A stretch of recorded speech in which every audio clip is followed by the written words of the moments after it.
what did you do to your audio? I have no idea what you're saying, my man. You're Oh, unmuted. whoops. There There you you go. go. Yeah, it came through. All right.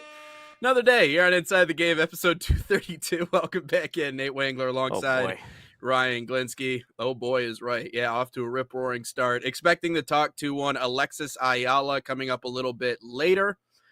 Broadcaster for ESPN with Prep Sports, worked here with us, talking a little bit about women in sports, obviously something that's really important to her. She has a really fun story, but an East Side staple, and she's done, like I said, a lot of work with us. Good friend with the network, good friend with us over here. So maybe looking forward to getting to talk with her. And then, of course, tomorrow, JP Dellacamera dropping by inside the game. So stacked lineup this week. Wanted to take a second to say thank you very much to Evan Stockton, who came by. Got a lot of good stuff out of him. And Lexi Lawless yesterday was awesome. He was great. It's the one thing that I'll always say is I love people who are just genuinely unfiltered and they're just themselves. And that's exactly who Alexi Lawless is. He is very much himself. He's very much dry and sarcastic and all those things wrapped into one. He kind of reminds me of my dad's side of the family a little bit. So it's easier to easier to talk to him, but he gave us a lot of good content yesterday. So a few more coming up this week. Yeah, no, we've had great guests every single day so far. Different perspectives on different things in the sports industry, to be specific. Evan a little bit more on the basketball, football side of things, and then Yeah. Alexis in the other football side of things, and all the World Cup stuff that's coming up here. And then Alexis will help us again with another side of things with women in sports, and what she does, and then JP another. Well, he's doing women's side of the World Cup. So, yeah, you get everything this week if you're inside the game. So, drop us a follow, subscribe, like, do whatever you got to do. Gained, like 10 TikTok followers yesterday. So, shout out to all you people that has dropped us a follow here on TikTok yesterday. I wanted to get into Michigan basketball and being the number one team in the country and what they did to Purdue yesterday, but we can I guess we can save that for the all sports portion, probably the second half of the show, because I think talking about who we've interviewed this week kind of parlays perfectly into what we're talking about here in our number one, in topic number one. And, harking back to the conversation yesterday with Alexi Lalas, the lack of understanding around the sport and what a World Cup was to begin with. Forget everything else as it pertains to soccer and refereeing and just how the game goes, or football as they call it other places.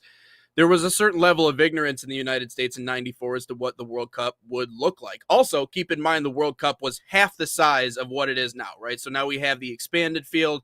So we have more teams playing in more stadiums and more places across a larger space in the United States. And yesterday we were seeing this news out of Foxborough that really FIFA offering no clarity. They need $8 million to cover security for the 2026 World Cup. Ryan, if I'm being honest, I wasn't expecting mass holes versus FIFA to be the matchup that we were talking about today. There were a few other matchups I thought maybe that would come first, but this is the first one. Also, I was not expecting to take the place, or take the side rather, of the mass holes. Typically, it's the other way around. But I tend to agree with them here. So how the story goes is essentially the government has designated what is over $460 million approved by the U.S. government to cover security costs for the World Cup. Now, this is, again, it's very expansive, multiple different host cities. Foxborough themselves, I believe, are going to be hosting 7 different matches. I think it's 7 total, Yep. including a couple of knockout stage games. So, over 460 million designated by the US government. How much will Foxborough get? That much isn't clear. Nothing has been provided in the way of clarity on that. And this is where the problem comes in, because it has to become clear. Until they know where that $8 million is coming from, they will not play. And they've made this very apparent. They will not play if that $8 million is not there. So I think it is important to understand how things work in this context, if it isn't in regard to FIFA. Like, let's just talk about the Kraft Group and the Patriots, right, for a second, how all this works out. Foxborough requires the Kraft Group to put up funds for projects and expects the World Cup organizers to do the same. while the Kraft Group has stated that it's not responsible for funding, it is in discussions with the town to potentially putting up the money and being reimbursed by the federal grant. But he said that would only cover a portion of the money. And the other side of this is that Foxborough, like the city themselves, they expect the Kraft Group in terms of so 8 million. The stadium is owned by the Kraft Group, as we know, but headed by the Patriots owner Robert Kraft. The town owns the land, so the town itself owns the land on which it sits and grants Kraft the same license for NFL games that now FIFA is requesting. Right, so the town already pays; it's already built in to their taxes, funding the stadium that on which it sits on their land. Right, it's a part of the city, but now FIFA coming in, they want $8 million for securities, and they want these guaranteed securities, but they're not giving any guarantees as to where this money is coming. All Foxborough wants is a level of transparency. We want nothing more to be able to sign on the dotted line and know that when events start, our problems aren't about the money. And this really could bury the city. So they just want answers as to where that money is coming from. And so that's really what led to this. And credit to the people of Boston standing up and going, hey, who do you think you are? Like, you come into our city, you want $8 million of our taxpayer money to host this tournament, and then you're going to up and leave with no guarantees that we're going to get any of that money back. You don't pay my bills. You don't send my kids to school. You don't do any of those. You're not from here. And now you're expecting me to put up $8 million, again, of our taxpayer money to host this tournament.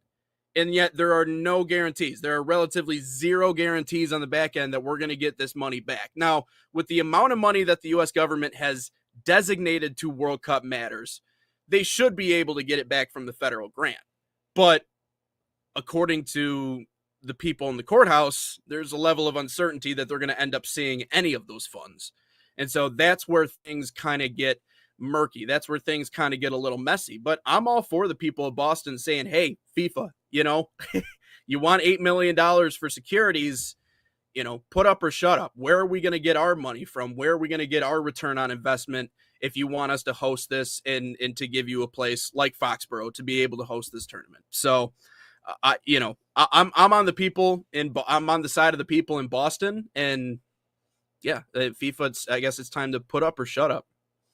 I just don't think FIFA wants to deal with the black magic that the Patriots have over in Foxborough. I think that's ultimately what this boils down to. I think so. I'm just kidding. It could be. No, it could be. FIFA is obviously a very corrupt system, and just history will tell you. Obviously, in recent years, not so much, but in the old regime and throughout history, it's been very, very corrupt, and I get it that Boston wants to see where their money comes from, or if they can get their money back and all that fun stuff. Mhm. I get it, but maybe some of the security people just want to go to Fenway Park instead of Gillette Stadium for World Cups. Maybe they just want to see the Boston Red Sox play. I don't know, but it's just an issue that hasn't come up in any other city except Foxborough. So maybe there's other shady stuff going on in other parts of the country or even Mexico or Canada. But I also think that the issue with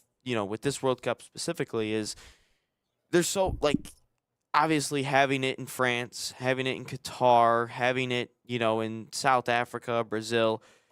Those are some smaller countries. I guess you could say. I guess South Africa is not that small. But Yeah. anyway, you got to travel to a lot of places, so there's a lot of long distance travel for a lot of stuff. It's almost like conference realignment. All this stuff is so there's a lot. I feel like there's a lot more, and then you're in 3 countries. I think there's a lot more money that is being involved with a lot of this stuff, and a lot more extra than it usually is compared to some smaller venues, not smaller venues, but smaller areas of land. Where people have to constantly fly to. But no, I would agree with you, Nate, that I think the Boston people, which I don't really like to begin with, I like them standing up for themselves. But again, FIFA is it's shady, to say the least. It's a lot like the SEC. There's a lot of money being put around that no one really knows where it comes from or where it goes. But again, public safety, that's another thing that we haven't touched on yet is the safety, how everything's going to go with the World Cup. And if it's anything based off Copa America, we're in for a disaster. Well, and the other important thing to keep in mind is Foxborough is not Boston. Like it's Same Boston thing. Same area, thing. right? So it's like 30 minutes out. Well, It's the this is same important, thing. right? So it's important It's in the this same case, right? people. So hold on, 30 minutes outside of town. So what? Shelby Township is what, 40. half hour outside of 40? Okay, so it's roughly Shelby Township in comparison to Foxborough to Boston. Now, obviously, Foxborough has more people in it than I think Shelby Township does. However, when you look at that, Shelby Township is not Detroit. Yeah, you can say Detroit area, but it's not Detroit proper. So Foxborough is the people in Foxborough. It's not like you're taxing the people of Boston. Also, you talk about separate areas in terms of security and police forces, completely completely different cities. Yes, it's Metro Boston, and you can say you're from Boston. I don't think anybody would be like, "Oh, no, you're not. You're from Foxborough." Like it's right down the road. But in terms of jurisdiction, in terms of logistics, in terms of how many people do we have available to us, and if you're talking about security too, Ryan, yeah, I mean, if it's anything like Copa America, or if it's anything like what we saw in the AFCON final, or anything else like that, you're going to need extra security for something like that. And so this $8 million isn't just a hey, we're paying you back for what you're putting into this. They might have to hire more security. They might have to train up more people ahead of the World Cup, which again, I mean, it's barreling on down the line here. It'll be here before we know it.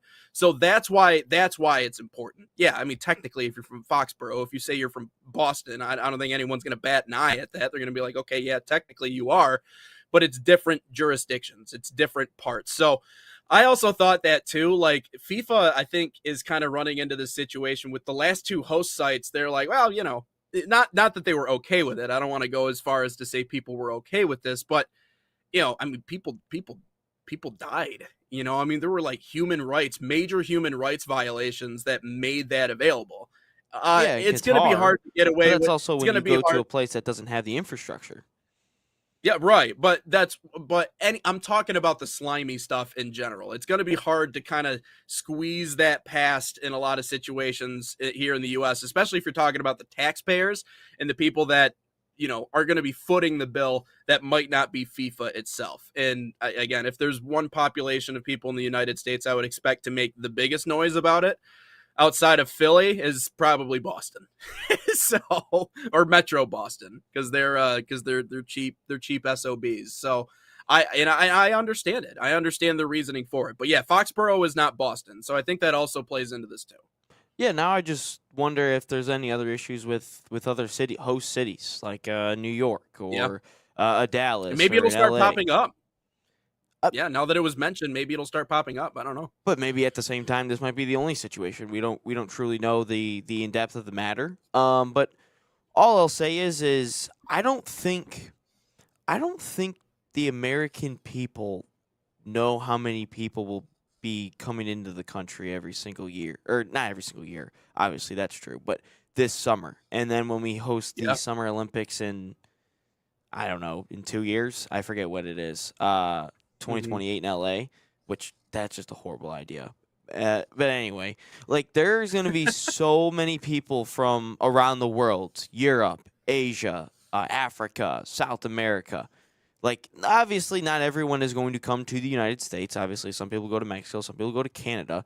But there are going to Yeah. be a lot of extra people, which is going to make travel in between the months of June and July really difficult. Which maybe if you want to plan that European trip, maybe you go over to Europe during those months. But no, there's going to be like what we saw in the Copa America. I think it was the final.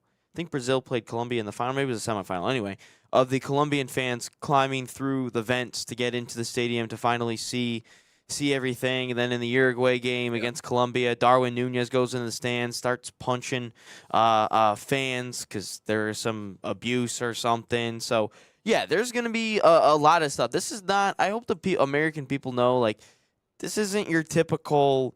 Um, this isn't your typical NFL football game or college football rivalry, Alabama, Auburn, Michigan, Ohio State. No, this is like we talked about the fans being crazier, which they are.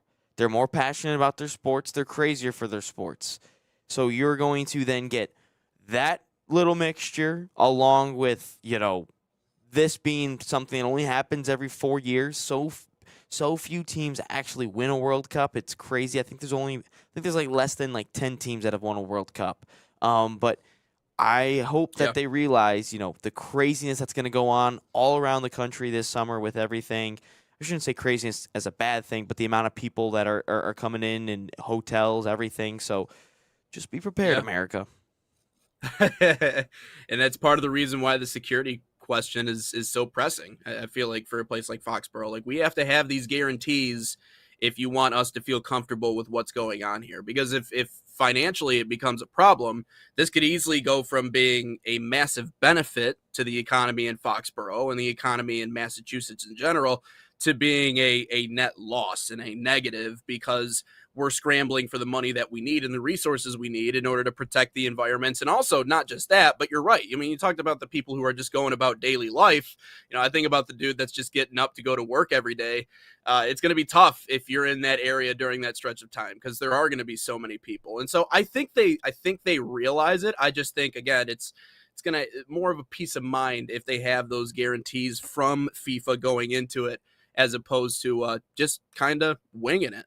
So yeah, it could be worse, people, in Foxborough. You could have a race in downtown Foxborough, like the Detroit Grand Prix, where people can't even go to work for a whole week or two true. because I didn't even think about that. they Yeah. can't actually go downtown Detroit because the race is there, and you can't go to like half of the city. So be grateful that it's not just a race and you guys are being like blocked off. So yeah. Oh man, yeah, I heard that wasn't great. I heard the track wasn't wonderful. I saw it in Chicago once, so I know that they do it in Chicago and Yeah, in but at the Detroit, same but, time, it's the European racers that were complaining about the roads. Like, guys, look, it's Michigan. We don't have good roads to begin with. The potholes, sure. Well, or not the potholes, the manhole covers, they tried their best, all right? And then you still lose, so who cares ultimately? they tried their best. Oh man, yeah, never been much of a racing guy myself. You should go to the Grand Prix. Because you just sit in a parking garage and watch the race for free. Just pay the $40. Pay the $40 of the parking garage, bring your own food and drinks, and just sit there and watch the race. I was able to cover it this year, but I just sat in a parking garage and recorded videos. That's all I did. It's pretty cool. Or we can go to a NASCAR race. NASCAR don't really seem like my people. NASCAR's boring. It's just it's boring. Circle. At least okay. In the Grand Prix, at least there's crashes. There is crashes in NASCAR. What are No, you talking it's just about? in a circle. That's all it is this. There's still pile-ups, though, man. Well, I get it, but there's still pile-ups. You just don't have people dying anymore. Now it's like, no, this is NASCAR. Yeah, let me just stare at a circle all day. Yeah, but they got to cut in and cut around you. Come on, you watch cars. Anyways. I don't watch NASCAR. That's stupid. NASCAR's boring. Moving on to our second topic when we come back. We're going to talk a little bit about the MESSI effect in Miami, from just another club to the most valued club in Major League Soccer. 5 different organizations. With Alexis coming on around 9:30, let's do a little bit of a mailbag. There's no reason to get into a topic and not actually talk about the full thing. All right, that's fair. Let's do that, and then we can talk about MESSI later. So that's coming up next. First, we got to tell you a little bit about Bayern Munich Summer Soccer Camps, a proud sponsor of the National Soccer Network, fostering football excellence across North America, open to boys and girls of all skill levels. FC Bayern Camps deliver elite training inspired by FC Bayern Munich's world-class philosophy. Select your city and start a promising soccer path. Right now, save $30 on registration by using promo code BayernNSN30. Again, that's BayernNSN30, or scan the QR code on your screen. Learn more at fcbayernyouth.com.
Back live and inside the game, Nate Wangler alongside Ryan Glinsky, expecting to talk to Alexis Ayala coming up here at about 9:30.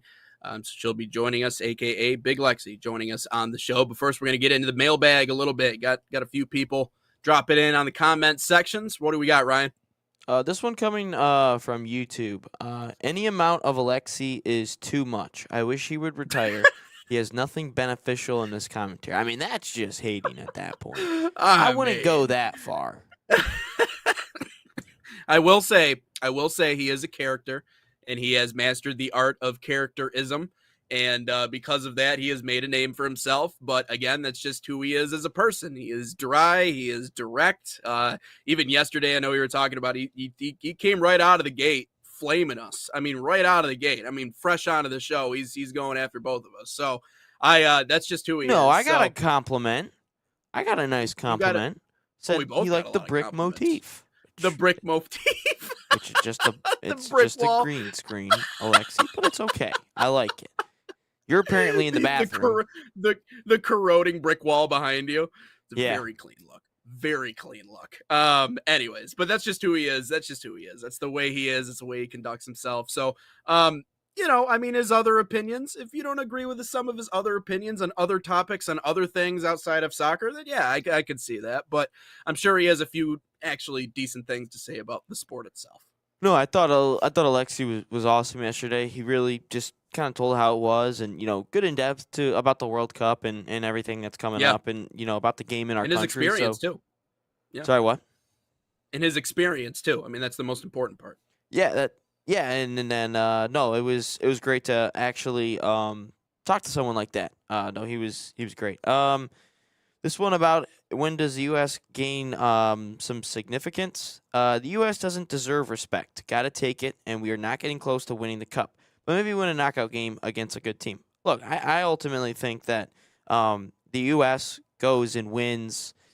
I think, obviously, we're not winning a World Cup for the foreseeable future. That's just the way it is. But I think you gain respect if you make a run. If you make a run into a semifinal, a quarterfinal, and if you do that for a couple, 2 or 3 runs, and not only just the World Cup, if you can make a run in the World Cup to a final or not get embarrassed in the semifinal, I think that goes a long way. For the people that say, oh, you have to win the World Cup, look, there's very few nations that actually win a World Cup. I know the Netherlands has a lot of respect from people. They haven't won the World Cup in a long time. Uruguay's got a lot of respect from people. They haven't won the World Cup since I think our grandparents. What country trolls us the most on all of our stuff? England. England hasn't won one since the '60s. So, look, I mean, winning a World Cup, it's ultimately like winning a Super Bowl, like winning a championship. There's so few teams that win it, so many few teams that have the chance to do it. And I ultimately, Belgium doesn't have one, and they're respected. So it doesn't make sense, ultimately. But, no, make a couple runs in Copa America and the World Cup, and you will start to gain some of that respect. And also, your players got to do well in the top leagues, and that's what they're doing. Yeah, I mean, I think the individual accomplishments are great, and I think they're only going to continue to get better. My whole point in what I was saying in that video is exactly what he's saying in that comment. I mean, I agree with him. We have to, the only way we can earn respect is by taking respect. And how we take respect is by going out and beating those sides, whether it be a France or an England or anybody else. Yeah, I think the World Cup is a little, that line, it's not quite like NBA championships or Super Bowls or things like that. Because if you have every year to go out and compete for one, like if there was a World Cup every single year, then yeah, you could say, I'm sure England would have a few by now. I'm sure some countries would probably have a pair, maybe a couple of back-to-backs. And so maybe you can make that argument. But yeah, I mean, wasn't that Argentina's first World Cup in 2022? Am I wrong? Did they have multiple World Cups? Yeah, Maradona's won one. He's the teammate too. Oh, okay. No, Argentina's won World Cups before. Brazil has the most though. Brazil's got the Brazil. I think has the most. Yes. Them? Okay. Yeah, but it's like Brazil and then like pretty much everybody else. So yeah. I don't think World Cups are necessarily a great marker of a good soccer nation. As even Alexi said yesterday, like we are a soccer country. It is unique. It is different looking. It doesn't look and feel the same as a lot of places over in Europe, but the reality is that to prove that we belong on that stage, respect isn't just going to be handed to us. We got to go out and take it from somebody, We have to have that one game that kind of makes everybody go, wow, the US beat who? Who did the US beat? Especially in a knockout we've had game? that before. Like, We've I beat get prime it. Spain and lost 3-2 But I in the think finals to a in the Confederations Cup. in the Like, we've World beat Cup, it people has to happen. significant. Yeah, I know. But in the World Cup, it has to happen. That's Ghana was that's a where I'm getting respectable side back in 2014. We beat them. Like, we've beaten respectable. Yeah. significant teams. We just even in the Confederations Cup, we beat prime Spain. That was a World Cup winning side, Right. and we almost beat Brazil in the final. Like, We're never going to be revered. we've never done it, but we've beaten significant sides. That's basically what it boils down to. And you've got to make runs at this stuff and consistently. There can't be this one off every now and again. No, like Costa Rica, what they did in 2014. Yeah, you can't just do that one time and then never do it again. Right. Like, no, you gotta do it pretty much consistently. So this is about yesterday. Alexi saying don't let anyone tell you we're not a soccer nation. This one coming from Peru Pepper. We're not a soccer nation because we make it too expensive for people to get competitive when it should be the cheapest sport to play. We alienate too much of our best talent. Oh yeah, for sure. It's definitely expensive to play. But again, that's also the way our society works. I mean, tell me what sport you play for free unless like the team Right. whether it's baseball, football, basketball, soccer is like, hey, we're just not going to let you pay. Like, that's the only example. The hard thing is there used to be affordable example. There used to be affordable options. Like I think about like even in here where I'm at, like a lot of the little leagues are starting to go away. Little league was not that expensive. Travel ball is expensive. You know, going to the Diamonds or the Flames or any of these other places, that's expensive. Little league was not that bad. And so there used to be, that's the point. Like there used to be a lot of more affordable options. And the hard thing is, again, high school is, you don't have to, I mean, you're paying tuition, right? I mean, if you're going to a private school in high school, but like high school soccer is an option, right? Yeah. So so high school soccer is an option, but the hard thing is, again, we're not paying attention to high school soccer, and you're not getting the same treatment, and you're not getting the same focus and attention and development, which means that you're not going to have the same potential. So that's the not free. I think people hear free and it's like, oh, everybody wants everything for free college, free tuition, free, but no, they just want affordable options. I think that is what they're trying to get at. Yeah, I think so too. Let's step aside here. Alexis should be on here momentarily, but again, we got no reads or anything. So we'll have Alexis Ayala on the other side of the break. Experience the thrill of the game like never before with NSN's Game Rewind. Dive into full match commentaries enhanced with cutting-edge dynamic graphics, letting you relive the highs and lows of your favorite matches in astonishing detail. Whether it's a championship win or a legendary play, NSN Game Rewind bridges the past and future with a broadcast experience designed to captivate. Call 586-304-4405 and start watching today.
Experience the thrill of the game like never before with NSN's Game Rewind.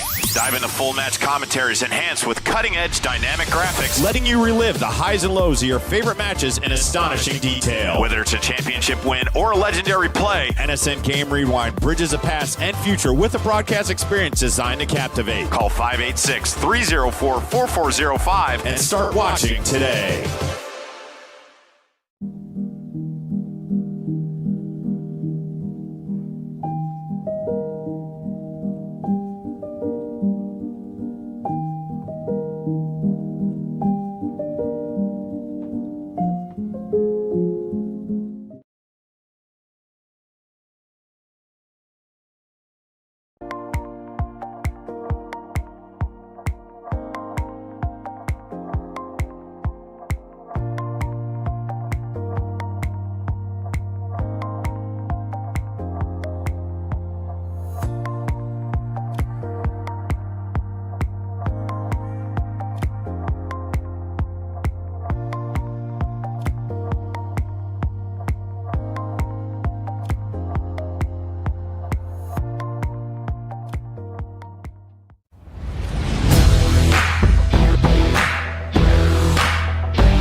Experience the thrill of the game like never before with NSN's Game Rewind.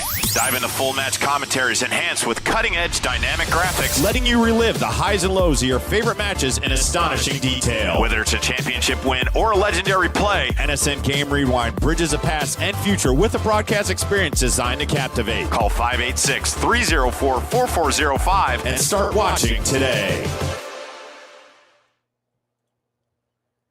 Back live inside the game, Nate Wangler and Ryan Glinsky as we get ready to welcome on the newest name and face here on Inside the Game, your basketball bestie, Big Lexi, joining us here on Inside the Game. Alexis Ayala here on episode 232.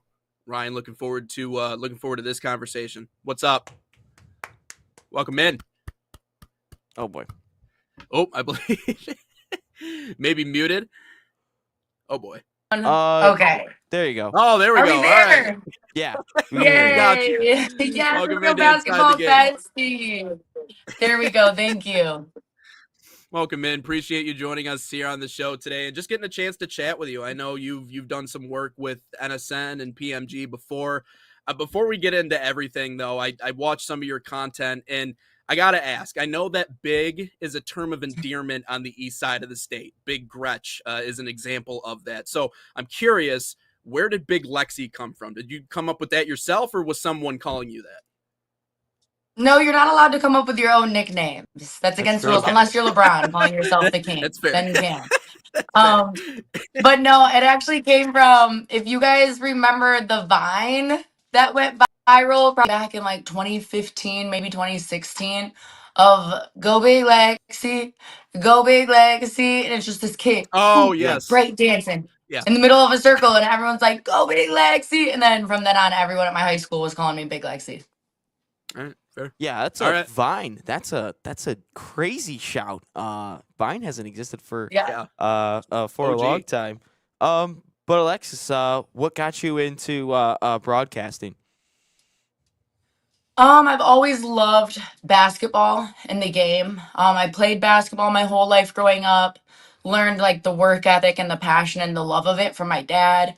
And then I went to Lawrence Tech to play college basketball at an NAIA level in the WAC. And then from there is when the idea of broadcasting was ever born. Like so many broadcasters, they have pictures of themselves from when they're tiny little tots with a microphone in their hand or practicing play calling and things like that. And honestly, it had never even crossed my mind. I've never even thought of it until I didn't really know what I wanted to do. I ended up signing my letter of intent with interior design on there. And I'm like, I don't know. Like someone told me this involved math, and I'm realizing like I hate math. So I don't know if this is the career choice for me. I talked to, just an advisor, and she was wonderful, Judy, and she told me, listen, you're an athlete. are you interested in sports? You know, since you're an athlete? I'm like, yeah, of course. Like, I watch them all the time. She's like, great. You know, do you like to write? Do you like social media? Do you like to talk about sports? Do you like, recording it or just literally being a part of sports in any way? I'm like, yeah, but I've just never thought that I could actually do that for a career. And she's like, yes. So that's how the idea was born for me, just having no idea what I wanted to do and talking to a wonderful advisor at a tiny little school who cares about every single student there. The athlete to broadcaster pipeline is obviously a really strong one, and we see this a lot with former athletes getting into broadcasting. How has being an athlete parlayed itself into being a broadcaster? How has it helped you get to the heights that you have so far? I would say it's helped me in a lot of ways. In terms of what it takes to be great in the mindset and the trust the process type of thing. But I would also say, surprisingly, it has hurt me in some ways that I would have never thought of when I was an athlete or when I was starting in the sports broadcasting world. Like I said, I played at an NAIA, so a tiny little school. And I've been blessed to be hardworking enough and grind enough to get to a point where I got to get some ESPN national, like linear games calling basketball, doing what I love. However, it's so rare. Like, Mm. if you did not play Power Five or coach Power Five at a big level, the analyst chair 99.9% of the time does not get to be yours. Yeah, sure. Like at, a little bit of a smaller level or things like that, sure. That helped me get in with like the ESPN Plus and mid majors, and I'm still calling Division One basketball and I'm having a ball and I absolutely Mhm. love it. However, to like move up to like be a big dog, Big Legacy of course wants to be a big dog. The analyst chair is so hard. You're fighting against the Doug Brunos and like the Tom Brady's of the world to get into an Yeah. analyst chair. So I'm switching over lanes into the play-by-play chair, and I'm having so much Yeah. fun learning that. It's a whole new adventure. But I would say, being an athlete, everyone tells you, "Oh, you played college basketball. You should be an analyst." So that's kind of where it hurt me in a way Mhm. because I didn't play at a big enough level, and spent so many years grinding away at that analyst spot, and then just now like restarting a journey in the play-by-play chair. You said you're kind of transitioning to play by play. What has what has been your toughest, I guess, challenge you've had to face with just being a color commentator for a while, then now going into to play by play? Gosh, the toughest part about play by play is you think you get to talk so much more because you're calling so much action, but you talk in a completely different way. As an analyst, I get to explain and use full word sentences or full sentences and give details and juice in the meat and lay it on thick. And then as a play by play, I talk way too much right now. Like, we are in sessions with my talent coach, and she's like, Lexi, one word pops. Stop talking like an analyst. so I've been in so those it's sessions. hard Mhm. because I'm a big talker. So we're working on that Yeah. part of it, but it's so fun. So fun. And it's so much about expression and energy too as a number two, whereas a number one, it's a little bit more controlled and balanced. And so it's definitely, there are certainly some growing pains there. I wanted to go back to something you said a little bit earlier. You talked about your dad. And I see him on a lot of your social media posts. It seems like you guys actually work together sometimes with what he does. And so he's always in the picture. How important has dad been in this entire journey? Because my dad personally it's probably the biggest reason why I'm sitting here right now doing this. Yes, same. I could almost cry like talking about my dad. He had me at 16 years old, Wow. and my real mom was in and out of the picture, and then she ended up just passing away a year or so ago. Oh, And okay. my dad has just been my rock the entire time. Like, he taught me, like I said, the love of the game, passion, and hard work.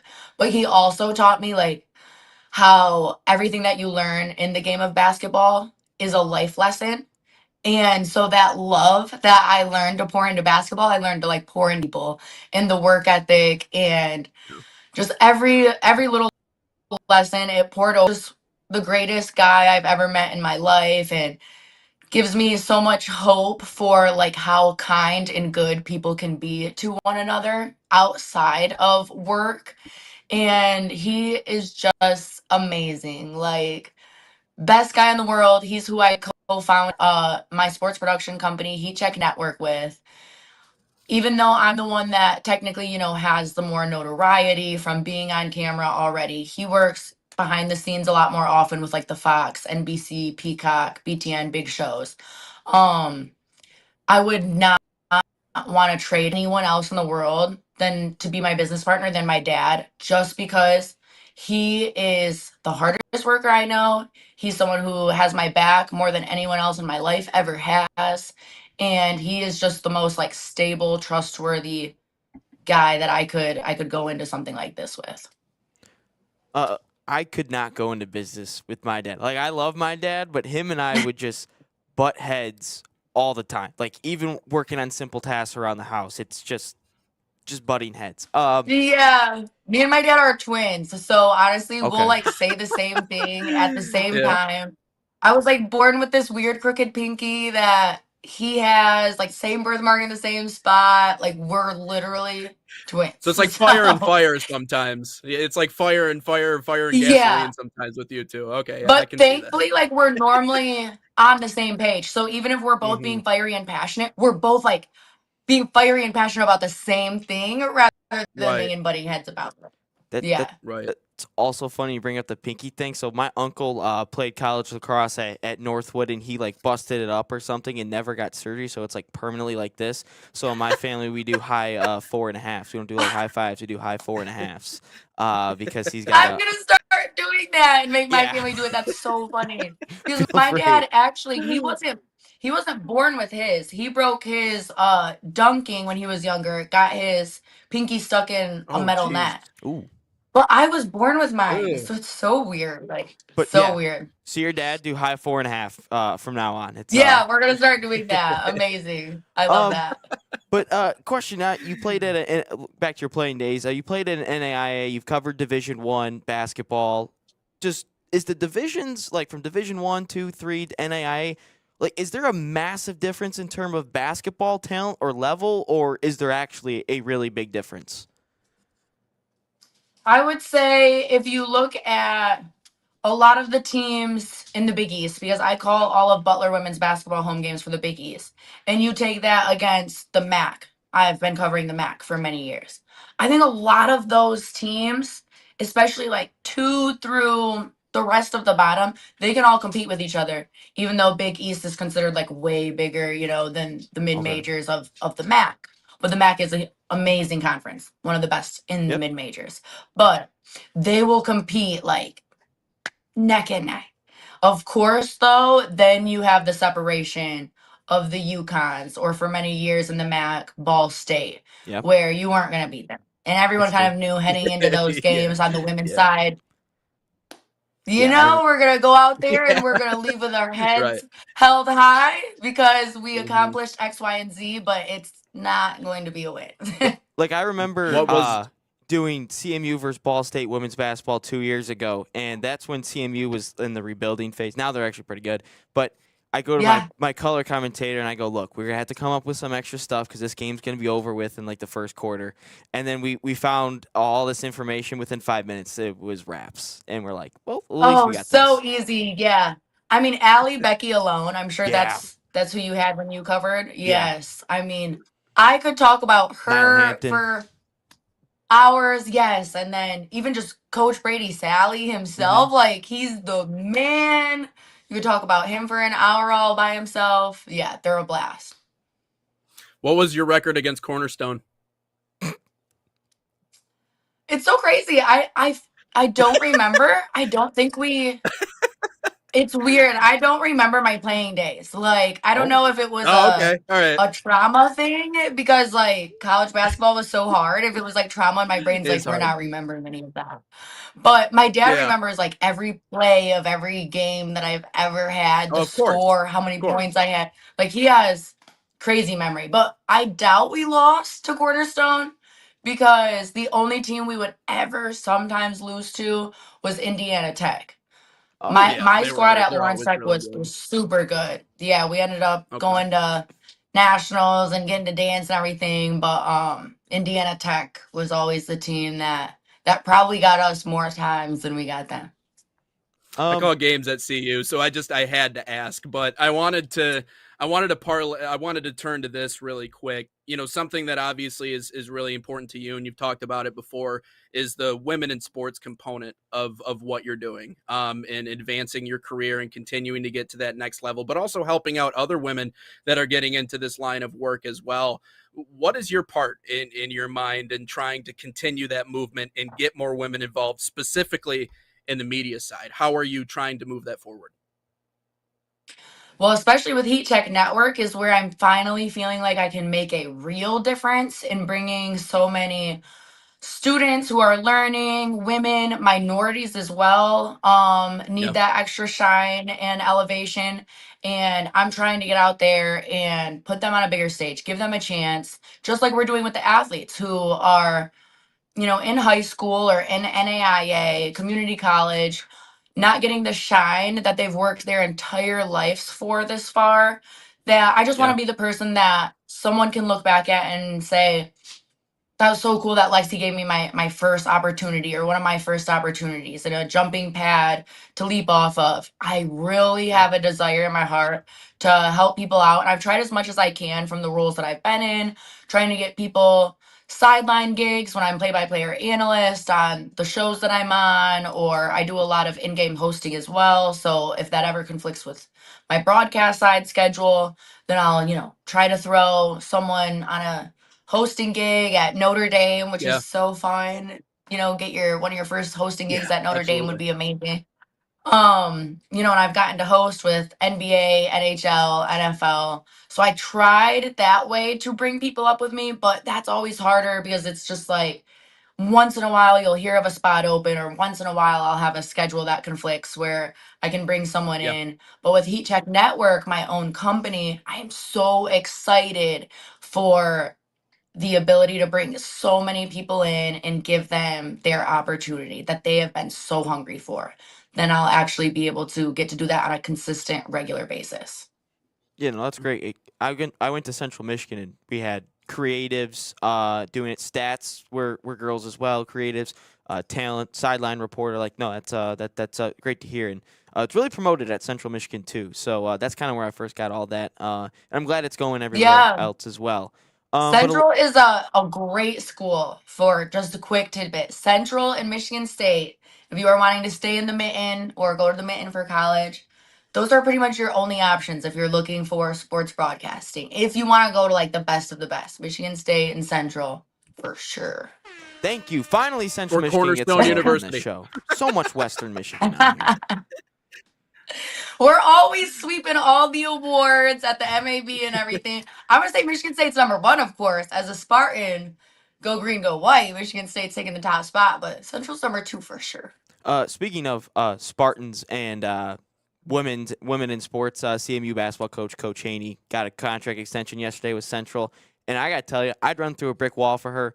I was coming back from a trip at Akron, and she's like, "You're Ryan, right?" I'm like, "Yeah." She's like, "They forgot your pizza at Domino's. We're gonna go back." I'm like, "Coach, it's fine. Like, we just had a tough loss. It's like a 5-hour drive back." And she's like, "No, we're going back to get it." And from that day on, if Coach called me and was like, "Hey, you need to run practice for me. I don't care what you got going on." I'd be like, I'm there, coach. I'm there. Um, I love it. She's amazing. I actually got close with her wife when I was a student at Michigan State during COVID, calling all of the games by myself in a little shoebox for Michigan State women's basketball. And Coach Haney's wife actually shot me a text one day. She's like, "Hey, Lexi, got your number. I can tell you're in there, doing your best all by yourself. If you ever want to hop on a call with me and I can, give you the inside scoop, kind of like a mini coach's call, because Susie Merchant wouldn't do it with the students. She's like, that, I can do that with you." I was like, oh my gosh. So that was my first chance actually getting to really learn about the team and whatnot. So that is an amazing family. And I would also run through a wall for Coach Haney. um, last one here. Been in a concert mood recently. If you could go see any concert, artist, band, dead or alive, who you choosing? Oh my gosh, dead or alive. That makes it crazy. Whoo, pressure. Um, okay, I have to do both. I have to do both. Alive, my guy is Justin Bieber. I have been a believer since 2012. My Bieber first fever Twitter is handle was big on the Lexi. show. Yeah, no, I I told you, love Ryan, Bieber. he's good. I'm not a He big is He's fan, that great. but guy. it's whatever. I rewatched the Grammys performance of his an unreasonable amount of times. I definitely I still have Bieber rewatched it fever. for Bruno. That's what I Um, rewatched it for. yes, he's not quite a Bieber, but we love Bruno Okay, too. okay, okay. We might Um, take her off the show real quick. Oh, that's gonna send Ryan into a tizzy. He's gonna crash out now. Just wait my till you get sister's off. He's favorite's gonna. Bruno, so she's there with you on that. Dead though, my favorite artist of oh gosh, this is so hard. My my top three favorite artists of all time is Justin Bieber, Tupac, and Amy Winehouse. So I would have a really hard Wow. time picking between Tupac or Amy Winehouse for like the Dead concert.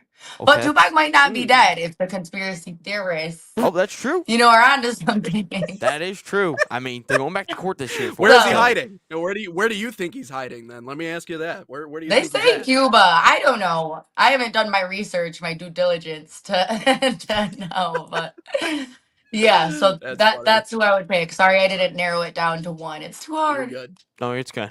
We appreciate you, Alexis, for coming on the show today and stopping by, getting the chance to talk with us. Hopefully, get to work with you again here soon. But best of luck with everything moving forward. Absolutely appreciate you guys. There goes my dog, so I have that Oh time. boy, Time thank to you, go. Alexis. Have a good one. Oh, it's Big Lexi on Inside the Game. Wow, Wow, that was All right, that hilarious. was good timing at the end there. So he's ready to wrap it up. It's Yeah, breakfast time. Tupac. Where do you think Tupac is? Oh, Alexis is still Tupac is talking. Hold dead, on, my hold on. man. Right? It's all right. It's all right. You were talking. Do you have something to say? Oh no, I was just throwing in the Cuba. I had a feeling that's where it was, but Gotcha. I'll let you Oh, guys Cuba. discuss and Yeah, take that okay. part away. Okay, gotcha. You have a great one, Yeah, Alexis. Make probably. sure your dog's Good okay. idea. All right. Yeah. I think- All right, I'm headed out. Thank you guys. See ya. See ya. Yeah, no, that's we're honestly that's a good. They are going back to court this year. I don't know if you knew that they are going back to court this year to discuss Tupac's death. Listen, all I know is I listened to the Eminem song that was released recently after Oh, being on the boy. shelf for 20 years. 20 years. Dr. Dre said, no, you're not going to release that song. We're leaving it on the shelf. You're not doing that. He came out with a Suge Knight diss in 2023 or 2003. Yeah, And they didn't allow him to release Suge it Knight's been in late jail recently. for a while. Yeah. And yeah. Wow. And he claimed that Suge did it. So yeah, so that adds a new element to everything. So Yeah, it makes sense. weird. Wild, man. It but no, does. that Actually was- makes complete sense. No, it's like if there's one rapper you don't want to, or anyone in this world really that you want to have beef with, it's Eminem because he's going to rip you a new one, regardless of like how severe it is. Like he's just gonna get into his zone, write some lyrics, find the Yeah. craziest dirt on you that you didn't even know about. His real name's Clarence, and yeah, that's He actually says in the diss, which is the craziest thing ever. He goes, I'm holding Irv responsible for the cookie monster of rap. Goes, this game might kill me, but I'm going to expose the truth. And I'm like, oh, okay. Like, he's maniacal. And keep in mind, this is like OG Eminem. Like, this is back when, like, he didn't care, like whatever. He did not care. can't believe she's a Bieber fan. So much Bieber fever on this show. Come on, man. He's good. Okay. He's a little edgy, I guess. If you don't like that style, he is definitely edgy. His Instagram confuses the heck out of me. I don't follow But him on I Instagram. don't know, man. I think he's talented. I just think he got wrapped up in that Hollywood experience a little bit too early in life, That's and fair. just kind of, Childhood. he got. Well, I guess he was a child. Yeah, Yeah. childhood fame doesn't really go well later on down the line. Yeah, it doesn't really settle all too well. We don't have to get into all that. Instead, actually, I got something else to talk about, and that is Barcelona, Barca Academy. proud MESSI. sponsor of the National Soccer Network, the official academy of FC Barcelona in the United States, designed for boys and girls ages 6 to 18. Barca Academy camps follow and replicate the FC Barcelona game model, same philosophy used by Barca's professional coaching staff. Right now, you can save $30 on registration by using promo code FCB30. Scan the QR code on your screen. Find a camp near you, fcbarcelona.us/camps.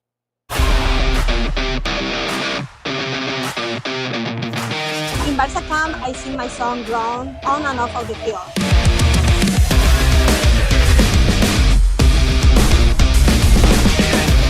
Don't miss the time to register. Sign up now for Barca camp.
Sports Nation, welcome back in Inside the Game, episode 232. Nate Wangler and Ryan Glinsky.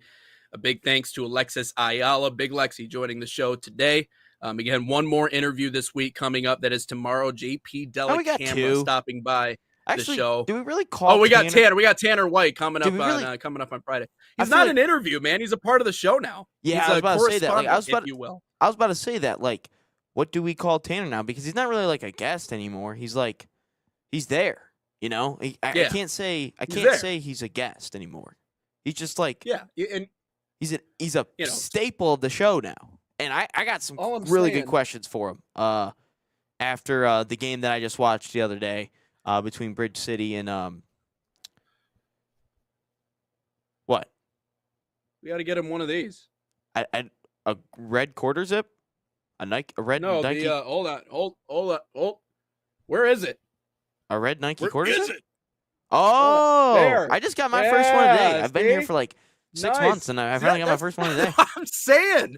I'm like, I've never seen you wear that before. Why was today your first day of choice? Okay, so you just got it. It wasn't my choice. Right. So I come into the studio, and I'm like, John, where are you? And I see him in the corner. He's like, hey, what size are you? I'm like, I'm a large. He's like, here you go. I'm like, what the heck is it?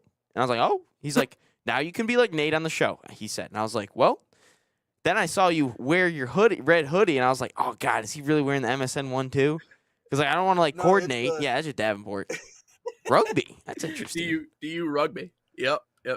So, but let's get into this topic we were going to talk about a little bit earlier before Alexis came on, and that is the MESSI effect. To say that Inter Miami has taken off since MESSI has arrived in town is an understatement. They were valued at right around $56 million before he came to town. Just another team in the league. MESSI gets there, they're valued at well over that now, valued at over $1 billion, one of 5 MLS organizations. But here's a look at that. It's quadrupled Miami's revenue from $50 million to over $200 million, helped the club become the first MLS side to be valued at over $1 billion, now valued at around 1.3, has won the MLS Cup, Supporter Shield, and Leagues Cup. And the accomplishments, the team accomplishments for MESSI, yeah, they matter. But I think what matters more than anything else, I think what matters more than anything else, and the World Cup will always help MESSI win that argument ever for the remainder of time. But it's the fact that Major League Soccer was able to convince the greatest player to ever play this game to be a part of their league. That is really what it comes down to, this entire conversation. Yeah, we can have a conversation about Inter Miami, but the reality is that even without MESSI, I'm not going to say that they would ever get to the point that they did. Don't get me wrong here. But the soccer culture is very healthy in Southern Florida, much like it's healthy in California. San Diego's a brand new team. They're already valued in the top 10 in Major League Soccer. So these are hotbeds. But for the Major League, talking about Major League Soccer as an organization as a whole, not just Inter Miami, you were able to show that you could not only get the greatest player to ever play the game, but he signed a contract extension through 2028. So you still have 2 more years of him even after the World Cup is over. And so this They still lays got the 3 groundwork seasons in 'cause my they haven't mind. played the 26 one yet. So 3 seasons. Okay. Yeah, Yeah, it's technically weird. 3 seasons left. Yeah, it's weird. But even as the greatest player of all time, he is a finished product and he is the man. And if you have him in the environment, everything else around him gets better. But if I'm Major League Soccer, the other side of this conversation is I'm looking at Lionel Messi as a building block. He is the biggest building block that we've had since starting this experiment. It started with David Beckham, added a few other players. Now we got Messi. And if you see the impact that Sebastian he's making, Berhalter. I am going. Who else? Diego Luna, man, can't forget about Christian Roldan. Man, he's changed lives, dude. But I'm going all in on Ronaldo. If I'm Major League Soccer, I am doing everything I can to get Ronaldo into the MLS. I am I'm going to Ronaldo and Ronaldo's camp and his people with a blank check. I'm putting it in front of them and I'm going, hey, list your asking price. I don't care if we have to pull strings. I don't care if we have to do some shady stuff. I don't care if we have to slash some tires. I don't care what it takes. A Cristiano Ronaldo needs to be in Major League Soccer so we can kind of complete this superstar league that Major League Soccer wants in order to get to that next level. Because you have Messi. Okay, you have Sun Hung Kim. Okay, that's great. Or Hussein Min, or what do you keep calling him? You don't call him his I don't actual even know it name. either. Just Huming Huming Son. Son. That's all I know. I get it. I get it. It's difficult. I know. But you need to go get Ronaldo. That's my opinion. Yeah, I would. Because if you see what Messi did, imagine what they would do together in the same league. You know, I agree with you. I think you do. But just everyone know that Messi's still to go. Like everyone's just got to realize that for everyone out there. And also when we talk about Michigan, Purdue, I got some funny soccer comments that came out of the game yesterday. I thought was really good. But anyway, no, I would agree with you that Ronaldo, like, try everything you can to get Ronaldo. What team can afford him? That's a different question. I mean, we broke down the 5 teams that could potentially afford him. Do I really think? Right. Do I really think that Ronaldo would be on a team with Messi? Probably not. I think for the league's sake, you kind of want Ronaldo on a different team simply to kind of create that competitiveness again. Because look, this is like everyone talks about MJ and LeBron. Everyone talks about Joe Montana versus Tom Brady. This is the easiest GOAT conversation in all of sport. I don't know the baseball GOAT equivalent, but this is the easiest GOAT conversation in all of sports. Why? Because they played in the same era. They played in the same league. They played against each other time and time again. So I think you want to put them in the league, but just a different team. Now, ultimately, I swear, if Ronaldo wins one MLS Cup, people are like, he's like, oh, because he's got an MLS Cup. Yeah, I'm just gonna stay away from those people. But no, I think if you're looking at Messi, every league has to have at some point that Bird Magic era. What do I mean by that? That superstar rivalry era. Do I really think Messi and Ronaldo truly hate each other? Maybe 10 years ago, but not right now. I don't think that. I think that hatred has kind of fallen off. But that competitiveness is still there. But I think you have to have the MLS needs to have that Bird Magic rivalry. And what do I mean by that? Messi versus Ronaldo. And MLS again, I don't even know like what Inter Miami's rival is right now because they're so new. But get Ronaldo on the rival team of Inter Miami, or if they don't truly have a pure hatred towards the team, put him on a team where that can create that rivalry. And then all of a sudden we have the Lakers versus Celtics. The Celtics and Lakers, even without Bird and Magic, still truly hate each other. You even think about Kobe Bryant going up against Paul Pierce and all that stuff. And I mean, I don't really think they hate each other right now. Oh, even before them. LeBron versus Tatum or whatever it is. But create that rivalry And I think ultimately, what do people like in sports? They like the drama. They like the sidebars. What happens, especially American fans, because they love the drama. But you put Ronaldo versus Messi, create a rivalry, and I think the league, after the World Cup, obviously, I think everything kind of just sprouts. And no, I think they have a really good opportunity to capitalize on it. And yeah, that'd be great. I don't know how this turned into a Messi versus Ronaldo discussion, but Messi's done a really good job with the money. I'm going with it. I'm going with it because I think it's a fun conversation. I don't think it's one that we've really dove into all that much. So Ronaldo has 962 goals in his career. Is that with or without penalties? Okay, hold on. I'm not done with my point yet. Just let me finish this up a quick second. So he's got 962 goals, right? He could become the first player ever to reach 1,000 goals in his career. Could you imagine if he did it in Major League Soccer? And could you imagine if he did it against Messi?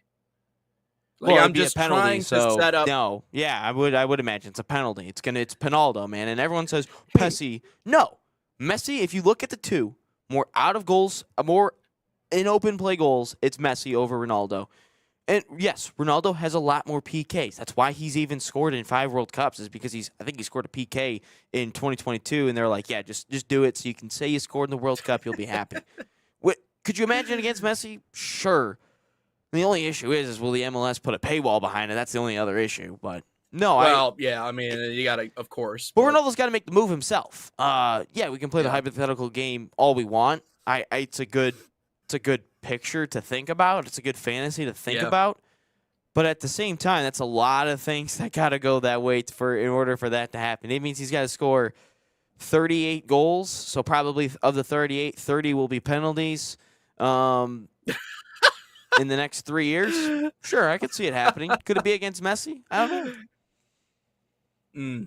Yeah. So I just, with the Saudi League falling apart with what we know in terms of his future and lack of future in that league, I just think that this is, if you're Major League Soccer and if you were waiting for a sign, because after you got Messi, it was like, how can you even top Messi? That's the hard thing for Major League Soccer when Messi came to the league, because it's like, how do you top that? Like, how do you get any better than that? You get Ronaldo, and so that's why I keep saying, Sebastian Berhalter joins the league. Blank that's check. How you make it better. Yeah, but Josh Sargent actually, is for taking sure. Us into the what was it? I didn't even say my Messi money effect, because you went on Ronaldo. You got me going here, but no. Back to the Messi and the money thing. No, go ahead. Look, when you have a superstar like Messi into a city, into a league, it's like LeBron. When every city has said they grow X amount of money, and it's so crazy when LeBron just comes into town and might play a game because he's LeBron and, load management, all that fun stuff. He might not play all the time. But when you add a superstar like Messi to a league like this, and especially a country where superstars are everything in sports and celebrities are everything in sport and just the overall country, you're going to draw a lot of people, especially to it. I mean, you look at all the celebrities that were there. I know Kim Kardashian was there with their kids. How she's a celebrity? I don't know. LeBron was there, obviously. David Beckham, obviously, he owns a damn team. But the amount of celebrities that were just at the game to simply watch Messi, and this also proves my point even further that European fans are better than American fans because it's all about the status. But no, like the amount of money that follows a superstar like Messi, a global icon, I should say, rather, in Messi, and a global icon like Ronaldo, it's going to do lots of works for not only that specific city that they're in, but everywhere they go, and especially wherever those two play each other. If they get into the MLS, we haven't seen those two play each other since 16, 17, 18 maybe, somewhere around there. And all due respect to the people that follow Major League Soccer, but like Columbus taking out, who was it, Cincinnati? The hell is real rivalry? 2018 was the last time they played. Wow. Yeah. But some of the rivalries that we have inside of Major League Soccer, they're just cornball rivalries. Hell is real. Like really? Like, guys, come on. No one cares. No one is that invested. But could you imagine the rivalry that could be created if Ronaldo lands in a major U.S. market? Like if Ronaldo goes to a New York or if Ronaldo goes to the West Coast and all of a sudden you have this dynamic of West Coast versus Miami or New York versus Miami, that would actually be, in my opinion, the first real rivalry that people actually pay attention to and tune into and watch the MLS for. I mean, the amount of people outside of just your daily supporters that would watch these two play against each other, or even more inconceivably with each other, would be astounding. And it would only serve to help the MLS. Are you reading a comment? You got a comment in front of you? No, I was just scrolling through Twitter. I saw Kyrie's out for the rest of the year. That's what I saw. Oh, geez. All right. Injury issues striking again for one Kyrie Irving. What is it, Achilles, or what has he got? What does he got now? You don't even know? ACL. Mavs star will allow himself time to fully recover from ACL. I don't know. Couldn't have happened to a better guy. Let's take a break here. When we come back here on the National Soccer Network, we'll get into our all sports content. We got another edition of Who to Betta here on Inside the Game. Also going to talk about maybe a little USA Sweden. Also K-State's head coach Jerome Tang fired from his spot after ripping his team apart. Maybe we'll chat about that as well. But first, Man City soccer camps are a proud sponsor of the National Soccer Network, bringing world-class training inspired by Man City's global football philosophy to players across the United States. Open to boys and girls of all skill levels, these camps focus on technical development, decision-making, and playing the game the City way. Right now, you can save $30 on registration by using promo code MCNSN30 or scan the QR code on your screen. Find a camp near you, usacamps.mancity.com.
Back live and inside the game. Nate Wangler, Ryan Glinsky across your airwaves today. Here, episode 232.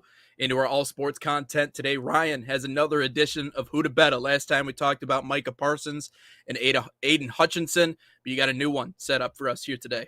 Yeah, I'm not going to lie. I completely forgot about this till like 9 o'clock at night yesterday. But I was like, oh, crap, tomorrow's going to be Wednesday. We got to do Who to Betta. But yeah, no, I figure that everyone likes our college basketball content for whatever reason. So I thought I'd give you potentially some of the top point guards in the country, according to some people. But the one and only Jeremy Fears and Braden Smith, I saw yesterday, or you also saw yesterday in the Michigan versus Purdue game. But yeah, simply Who to Betta. Here's the numbers. Jeremy Fears in 2024, 7.2 points per game, 5.5 assists, 34% from three, 39% from the field. 2025, with this year, arguably the Big Ten Player of the Year, 15 points per game, almost 10 assists. Dang, almost a double-double for him. 28% from three, 43% from the field, and one Big Ten title last year, also an Elite Eight appearance last year.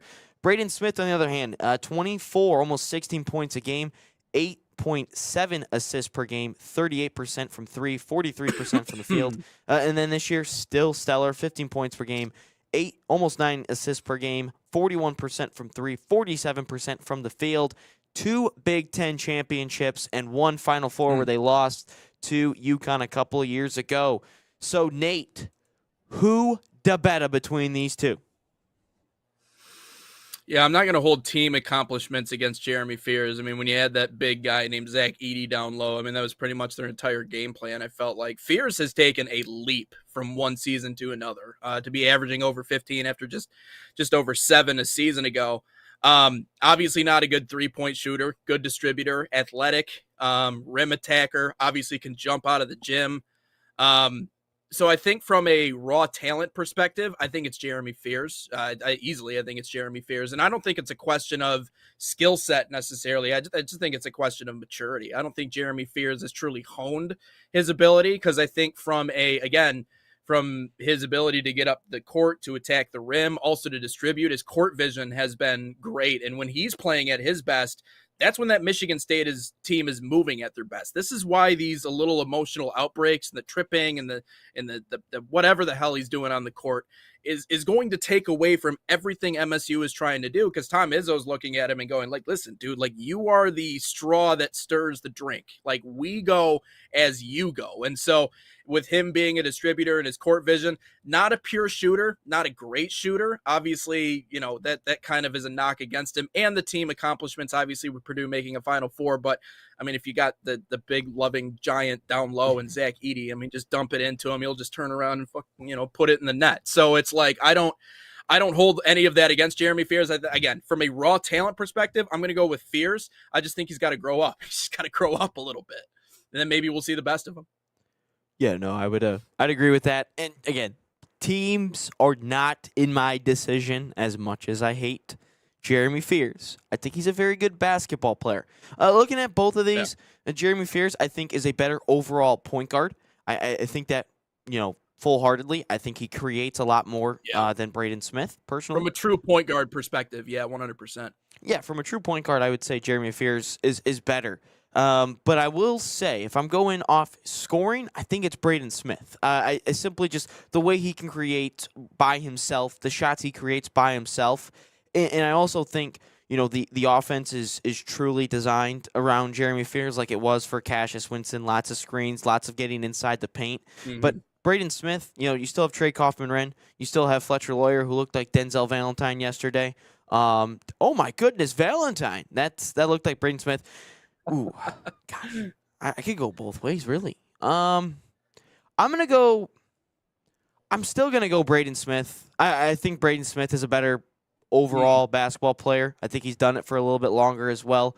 I like his three-point ability a lot better. I like his fadeaway from the baseline. I like that he creates a lot by himself. I think Fears creates a lot off, screens and other actions where he's able to get himself open down into the lane. Yeah. Ultimately, Fears is the most effective inside the paint. And I think Braden Smith is a little bit better, all over the place in terms of, mid-range jump shots, floaters, fadeaway jumpers, and three-pointers. That's personally just how I look at it. And if I were to take a point guard and I need a star, and especially a team like Michigan State that's lacking a star, I don't think Jeremy Fears is the guy that can take you to a Final Four by himself. But no, I'm going to go Braden Smith. Zach Edey thing, that doesn't really bother me. He's a sophomore back then. But since then, he's really taken the massive steps in Zach Edey's left, which, by the way, Zach Edey walking like at below, you could see him on the camera. Man, is that guy a massive human being. Like, he was walking with Gene Katie. Yeah. Like, he was helping Gene Katie because he's old. And I'm like, wow, that guy is huge. Yeah.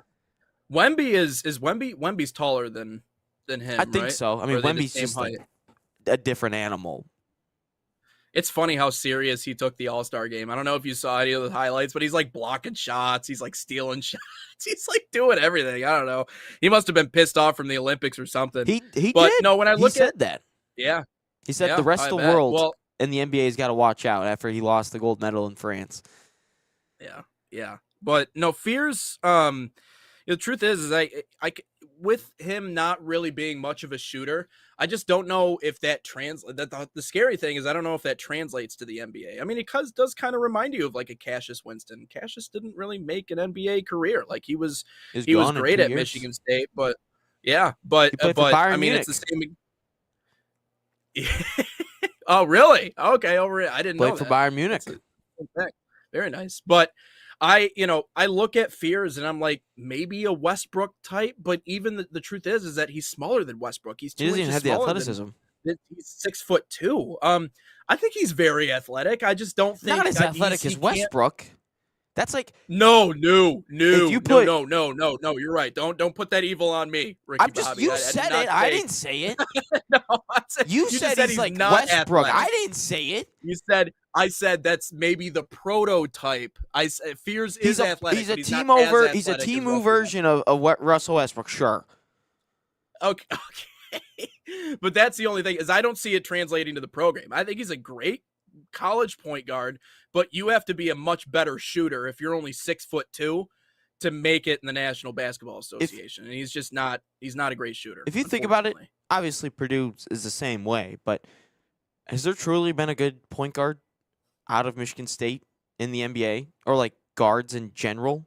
Like Mateen Cleaves, I don't think really did anything. Cassius was long gone. Tyson Walker never did anything. Keith Appling, Bridges Keith Appling was a wasn't different story. Bridges wasn't a guard; he was a forward. Gary Harris never did anything. Valentine, he's more like a 3, maybe 2 or a 3. But no, like you think about it, Valentine. that's what Fletcher Lawyer looked like yesterday. But no, it's like, no, it's I just don't think. Well, obviously Purdue's the same way. Their guards don't do anything in the NBA. Like I'm not Jaden Magic Johnson. Okay, so they got that because I recall right, watching so- Magic Johnson. My bad. Hey, come on! He's one of the founding fathers, top 75 all time. I'll give that to him. Outside of Magic One of the Johnson, my trailblazers. bad. Scott Skiles, he made a living for a little bit, right? Matt Ishbia, Yeah. Outside of that though, I'm not sure. gosh, I'm gonna Steve clip. I'm gonna Smith? clip. I'm gonna Steve who? Smith. Who? Steve Smith. Oh, I'm gonna clip. I Shannon don't even know who Brown? that is. I'm gonna clip myself saying that there's not. I would name one good Michigan State point guard, and I'm just gonna put it out there and just Magic Johnson, Scott Skiles, Steve Smith, Jace Richardson, who got a concussion in the dunk contest. Oh my god! As he's laying there, they're like, take a second, breathe it out. But no, and then I look at the other side on Braden Smith, who I don't think is going to do anything in the NBA either. That's just the way it is. He won't do anything in the league. But like I just look at the way he plays. I feel like he looks like Jeremy Fears looks like he's playing the game in like slow motion. It's like looks very methodical. Braden Smith is just up and down the floor. And in that first half yesterday, I think he had 0 points and like 2 assists. He started to come alive in the second half, obviously, but like looking at that game yesterday and just, overall in general, I think Braden Smith, I like him to be my point guard a little bit more because if I need a basket, he can do that for me, especially by himself. Like he doesn't need all these different actions to go his way like a Jeremy Fears. But Braden Smith behind the 3, I value that a lot. And also, he creates a lot for others. I mean, I gave you the assist numbers, but even when he wasn't impacting the game yesterday, he still had a couple of assists. Do I think they're both foul baiters? Yes, I think they're both foul baiters. But no, I think if I were to take the 2, and also another thing that goes into this is Smith isn't into like the antics. Yes, he foul baits, but he doesn't trip people up or hit them or vigorous just fouls on people. So no, exactly. But no, that definitely plays a factor as well. Yeah, I mean, obviously, Fierce has 2 more years to become. Yeah, he's a redshirt junior. What?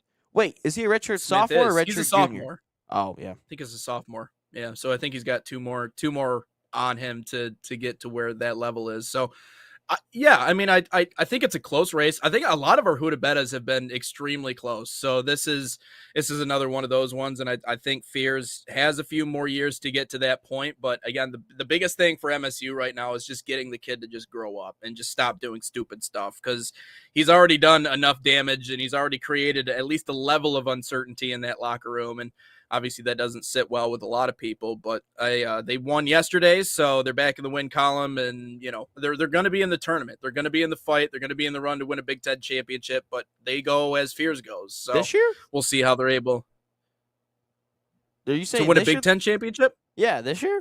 If you're talking the tournament, That they're sure. gonna- But if we're looking at the Big Ten regular season title, No, the tournament Okay, championship. okay. My bad.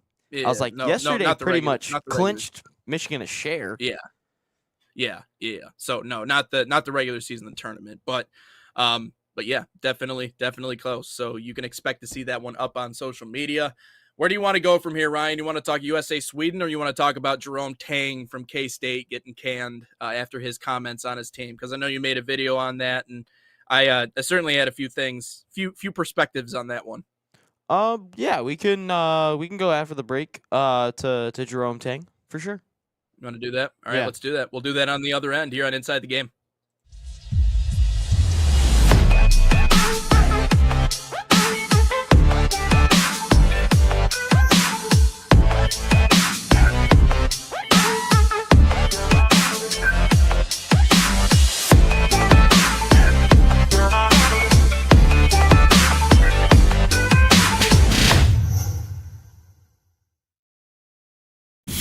Experience the thrill of the game like never before with NSN's Game Rewind. Dive into full match commentaries enhanced with cutting-edge dynamic graphics. Letting you relive the highs and lows of your favorite matches in astonishing detail. Whether it's a championship win or a legendary play, NSN Game Rewind bridges the past and future with a broadcast experience designed to captivate. call 586-304-4405 And start watching today.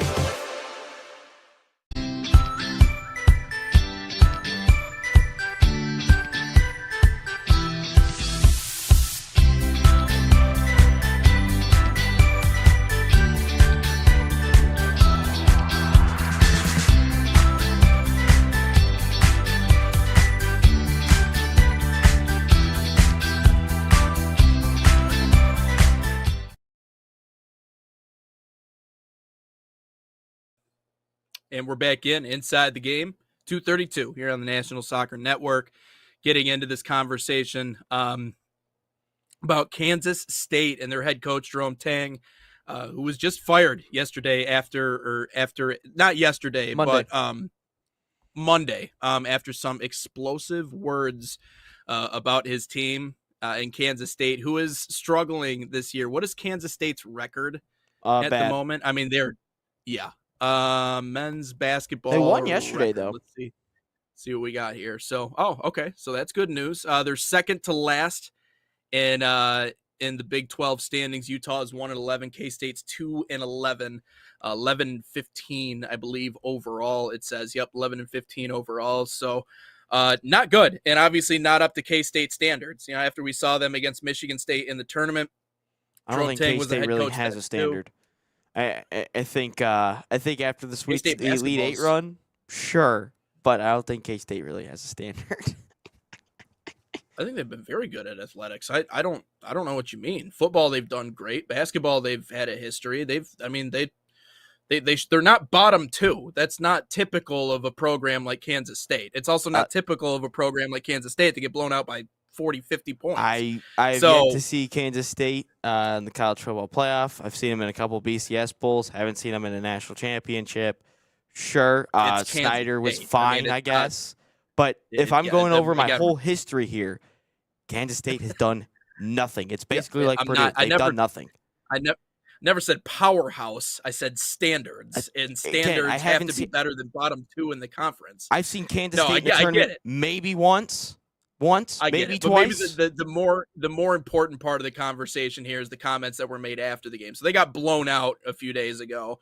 And Jerome Tang had some not so nice words to say about his team. I can just summarize essentially what he said. He called Essentially them what he soft. said is they don't- was basically it. Yeah, soft in that they don't deserve to wear the uniform. here's the reason why he did it. In my opinion, after watching the clip and watching your video and getting an understanding of what's going on, Ryan, he did it because he saw the writing on the wall. He knew he was going to get fired. He knew it was over. He knows that as a head coach, and all head coaches really should understand this, if something goes wrong in your program, whether you start losing a bunch of games, whether you lose the locker room and there's hazing or there's other things going on, whether there's stuff happening in and around the program that you're going to sit there and claim that you didn't know about. It doesn't matter whether or not you didn't know about it. Doesn't matter whether or not you didn't hit on a few recruits. Maybe you brought in a kid that you're like, I thought I liked him, thought I liked his family. Turns out not what I like. This is on you. And I think for Jerome Tang, he realizes this is on him. I am responsible for what this season has been.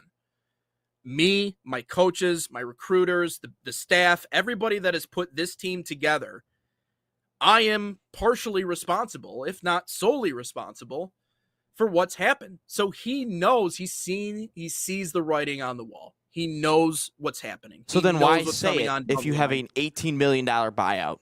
Why even go up for cause? Why even do that? Like, I don't know.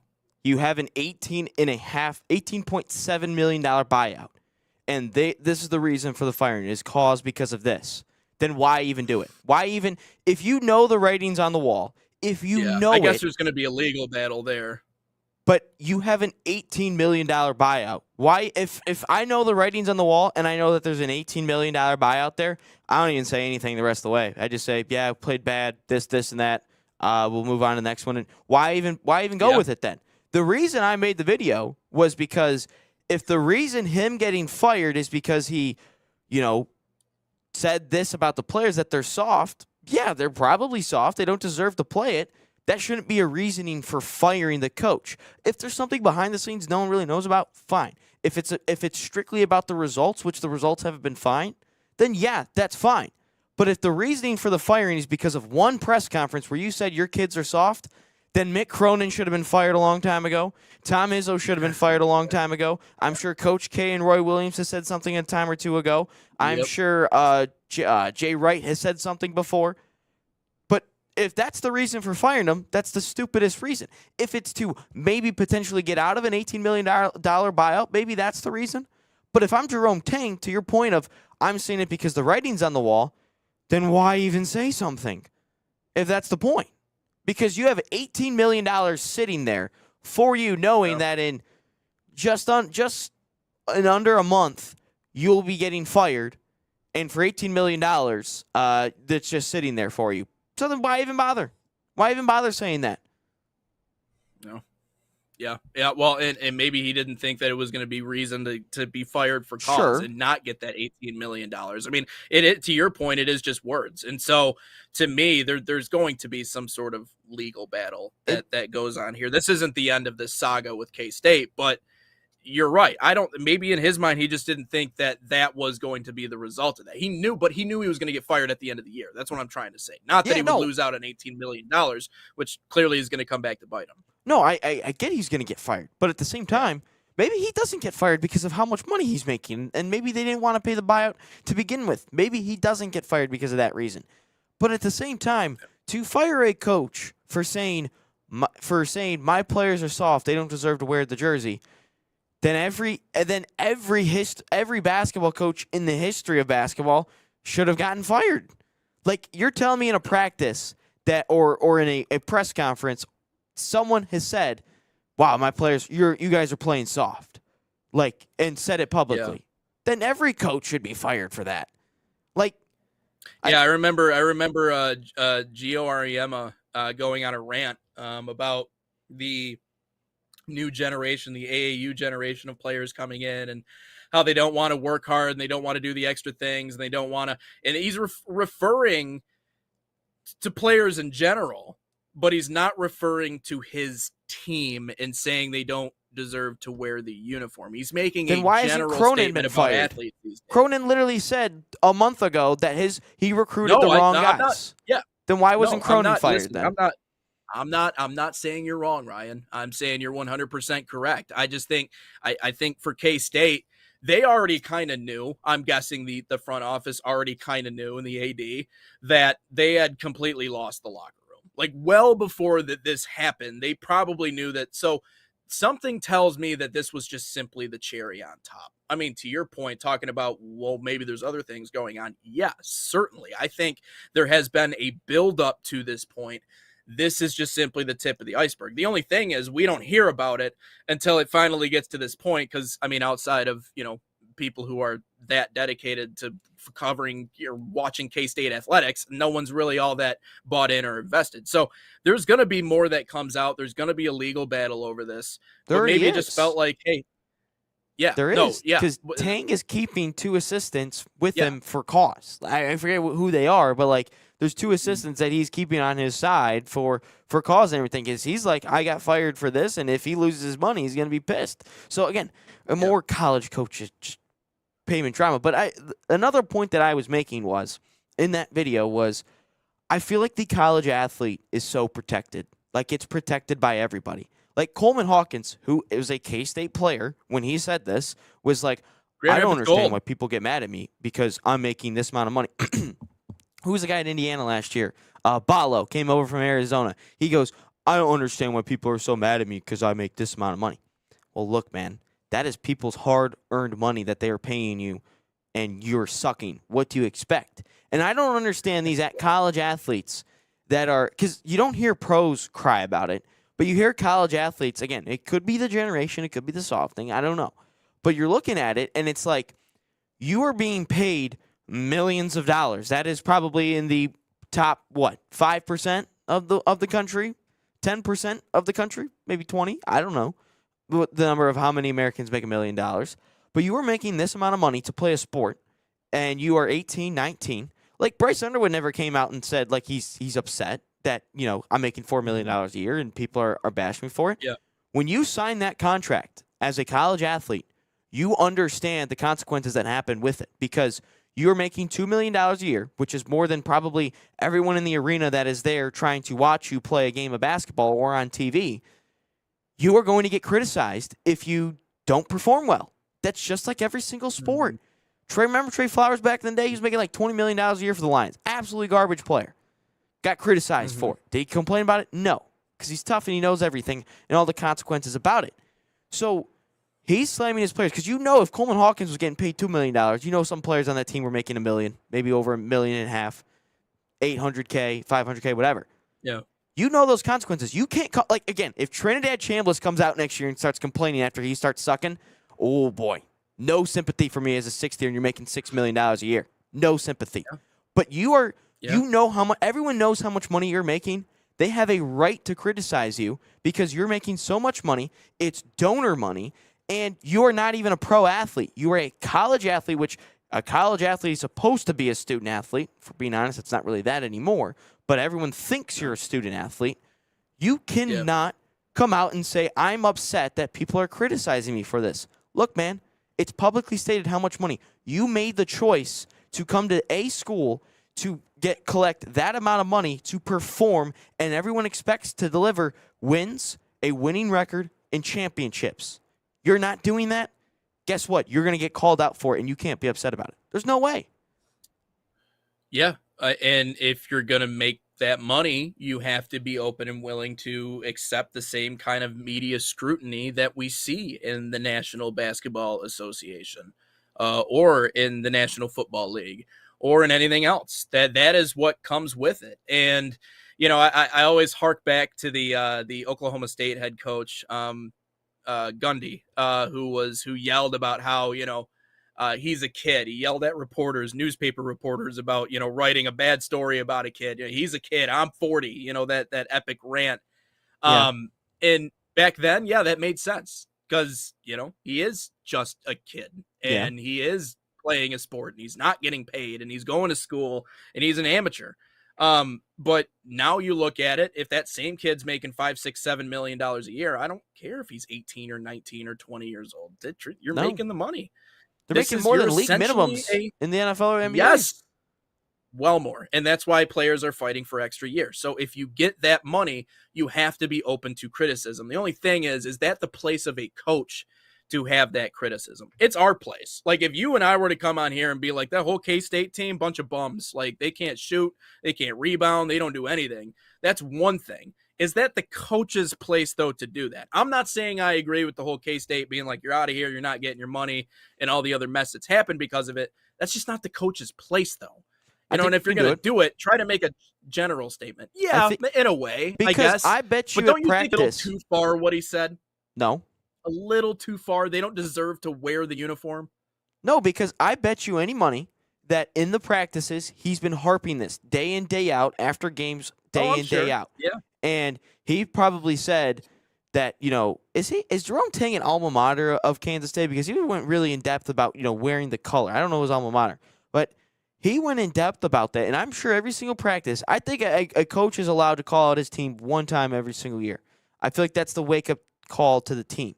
Because at that point, if they don't respond to it, then I think it's just bleh, like it's just done. But no, I think he has every right to call it because it's February. He did that February last week, February 15th, 16th, something like that. Yeah. No, he has every right to do so. It's his team. There's nothing that's saying he can't do it, but you should be able to call out your team at least once. Once it gets over once and maybe 2-3 times, then it's like, all right, man, like you just clearly just lost the locker room and it's going to create even more of a divide. But if it's one time, I ain't doing that. How about your guy Herb Brooks from like saying you don't deserve to wear the red, white, and blue? There's no issue with that. So why would there be an issue with this? Can't wear the K-State purple and white.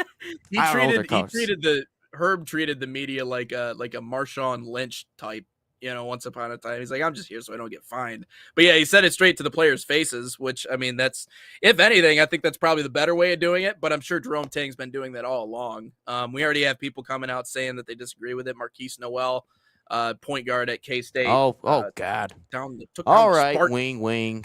Already comes back in the chat like 20 minutes ago and says, Americans, y'all got no chance of winning the World Cup on home soil. I think we created a hero, or not a hero, a hater, villain? I should say, with wing hero. And it's spelled like hero as in like Tyler Hero.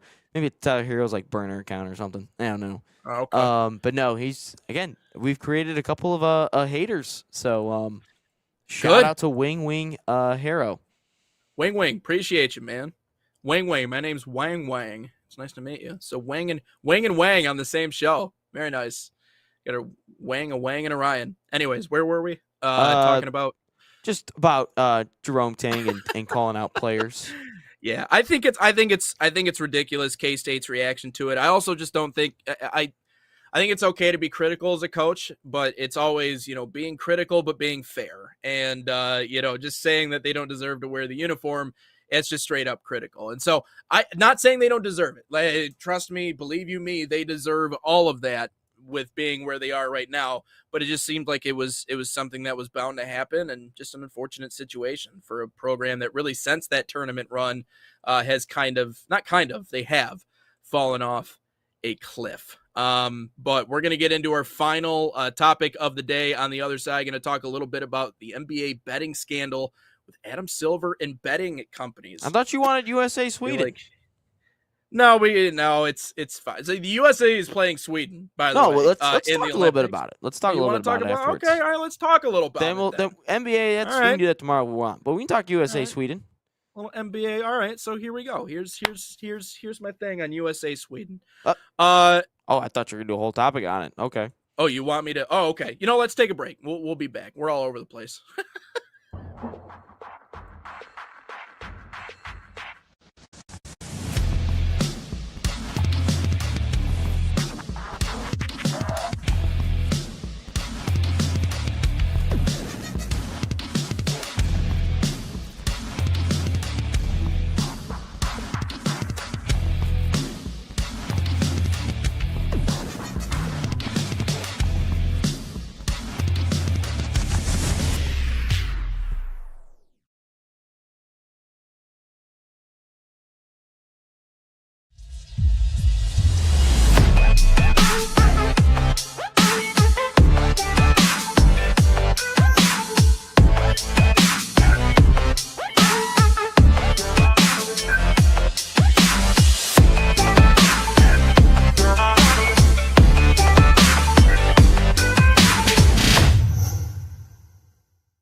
What's up? Welcome back in Inside the Game. Final topic of the day here today. USA taking on Sweden, men's side of hockey in the Olympics.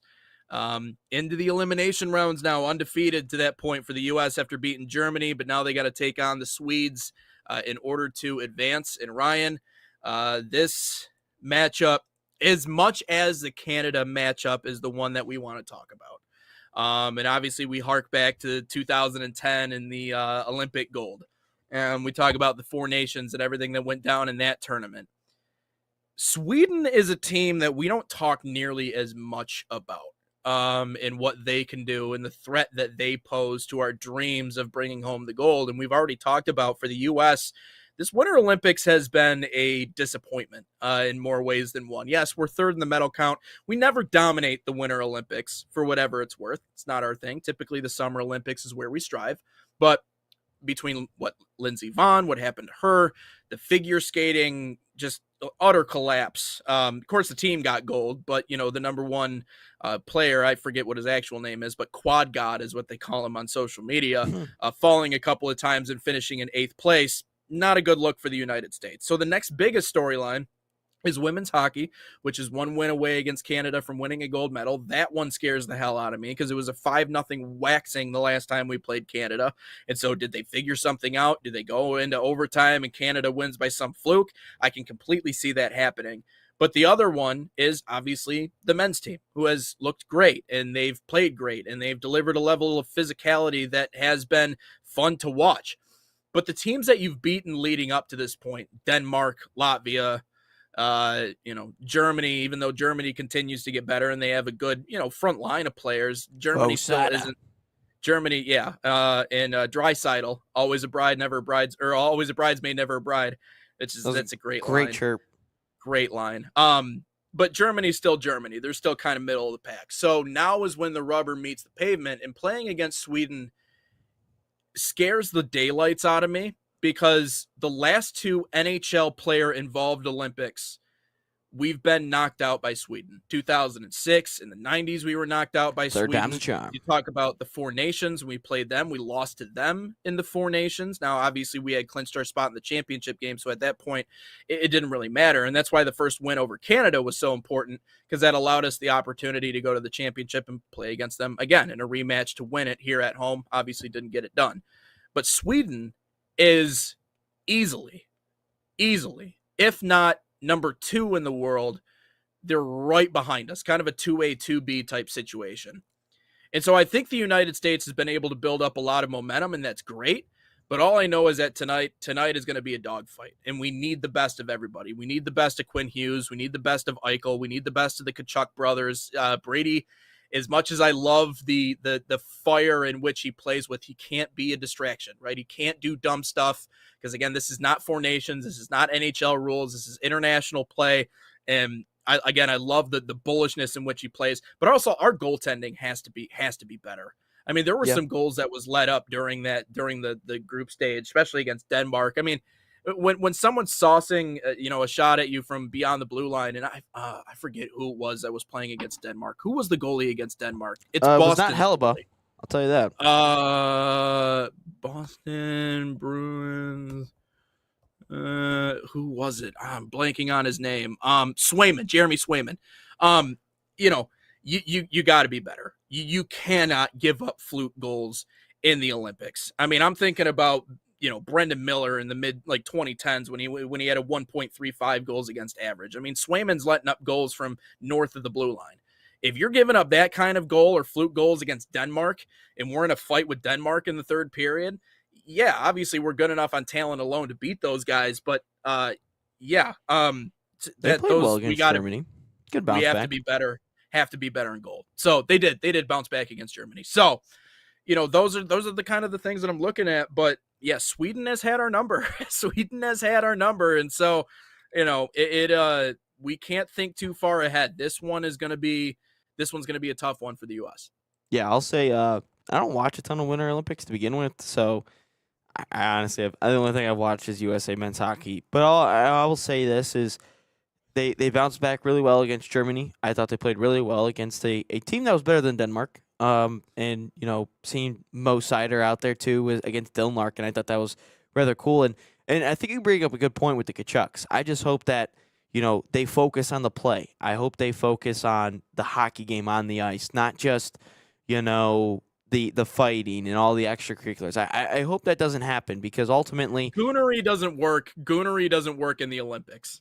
It works in the NHL. It doesn't work in the Olympics. And like one of our best two of our best players with the Kachucks, I just we had to have them on the ice. Like I remember I was watching the Canada game for the Four Nations with my buddy up at school, and he's more of a hockey guy than I am, and like I thought it was like the coolest thing ever, and he's like, yeah, it's cool, but we're not gonna have the Kachucks for 5 minutes, so we kind of need them on. We kind of need them. We kind of need them on the ice. So ultimately, like at this point, like yeah, you can afford it against Denmark, you can afford it against Germany, you can afford it against Latvia, but at this point on, again, it's the Peaky Blinders meme. No more fighting. No fighting. No effing fighting. And yeah, I just hope that's ringing in the ears of the Kachuk brothers. Yeah, well, and it's hard, right? Because I feel like the U.S. and Canada kind of they built their reputations as hockey playing countries on their physicality, right? That's not the game that Sweden plays, and so sometimes when I look at international competitions, I get a little nervous because I'm like, not that we don't know how to play fast. Clearly, they know how to play fast, and the way that players skate now is ridiculous. But it's always, Sweden, and obviously the international game is influencing the way that we play here. That's why you see players toe dragging across the middle of the ice, and they don't have to worry about getting lit up like a Christmas tree because it's just not that kind of game anymore. But Sweden, they just know how to play their game, and especially in an Olympic format, might play to their advantage too. Plus, they just have our numbers, so it's going to be, it's going to be. I just hope Lucas Raymond doesn't go off because that's going to be really disappointing. Yeah, you talk about some of the names, man, they got on that team too. I mean, anchored by just NHL players all over the place. But let's get into question of the day. Yeah, question of the day. It's going to be a little bit longer today because I do have a 30-second audio clip. And again, I apologize. The way that it came in, I farted around with it for like 10 minutes of trying to size it, and it doesn't look great. I'm sorry, guys. But anyway, question of the day is presented by Salt Athletic, the official sponsor of us here at the National Soccer Network. And question of the day, use promo code NSN15 to save 15% off that #1 smell-proof cleat bag that works. Scan the QR code or visit saltathletic.com today. But here is question, or also if you want to win a free Salt Athletic bag, we're giving away, I think, 18 more bags for the next 18 weeks. Make sure to head to our Instagram at NatSoccerTV. Drop us a follow. Must be following us to enter. Tag a friend and comment hashtag NSNSalt giveaway. But basically, question of the day today is Mick Cronin just trying to get fired? Because just listen again. I apologize for the way it looks, but here is the clip. I could give a rat's ass about the other team's student section. I just meant overall the way that you. I would like to give you a kudos for the worst question I've ever been asked. All right, we'll take it. Did you like? You should take it. The preparation of the. You really think I care about the other team's No, I don't. student I don't section? think you care about the other. Are you team. raising your voice at me? No, I'm just. Yeah, you are. talking to Yeah, you are. Come on, dude. No reason. Come on. Yes, you are. Everybody's standing here listening to you. Everybody. This is on camera. They can hear you. I answered the question. I could give a rat's ass about the other team's student section. I coach UCLA. I don't care about Michigan State students. I mean, who cares? Oh, man. Oh, it's like having an argument with my freaking ex, man. That's exactly what it sounded like right there. Jeez. He's just bitter. You even sensed it after the Michigan game. I love how Dusty May can't get a decent handshake now from any team that Michigan ever plays. And obviously Cronin was one of them. And so, but even after the Michigan State game, he seems bitter. There's a lot of ego in that statement. I coach UCLA. Why would I care about the Michigan State student section? Hey, newsflash, buddy. UCLA ain't been shit for a long time. Okay, mind you, this is referring to Xavier Booker at the free throw line, former MSU player, for the context. Yeah. So, I mean, no, I don't know if he's trying to get fired, but I think he's having a little bit of an ego death right now, realizing that the Big Ten doesn't mess around in hoops. And I realize UCLA has a reputation, but they've gotten kicked around this year for sure. I also think He's just fed up with being a West Coast Big Ten team. I think that, like, he's I'm talked sure. about, Yeah. like, just about after every single trip, he's like, thanks to Big Ten for doing this, this, and this. My guys are tired. You guys bring Purdue in. Like, I'm tired of this travel. Like, he's talked about it at length a handful of times. Look, he coached at Cincinnati for a long time. Sucked in the tournament all the time. They were always upset. But no, he coached at Cincinnati in the Midwest for a long time. And again, he's mentioned, like, he wouldn't answer a question regarding Adai Mara. He wouldn't answer a question like that. Also, I don't know if you saw, Nate, but he threw out one of his own players yesterday in the Michigan State UCLA game. Jamerson, the former Michigan State guy, but he threw him out. So, like, I just think ultimately, we talked about Jerome Tang losing the locker room. I think the UCLA locker room has been long gone. I think for maybe a couple of years or so, but I think Cronin is a good coach ultimately because of what he's done at every stop. Gets him into the tournament time and time again. He's been flirting with the top 25, here and there. But I ultimately think this guy just wants out of UCLA.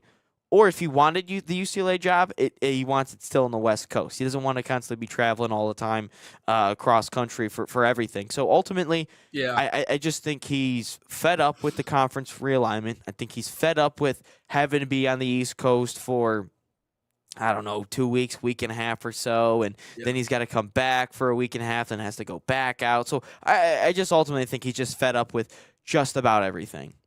Oh, and it puts the West Coast teams at such a disadvantage too because they're small in numbers, right? Like everyone else is in the Midwest or the East Coast, when it comes to Rutgers or whatever. So you got UCLA, you got USC, and you got Oregon.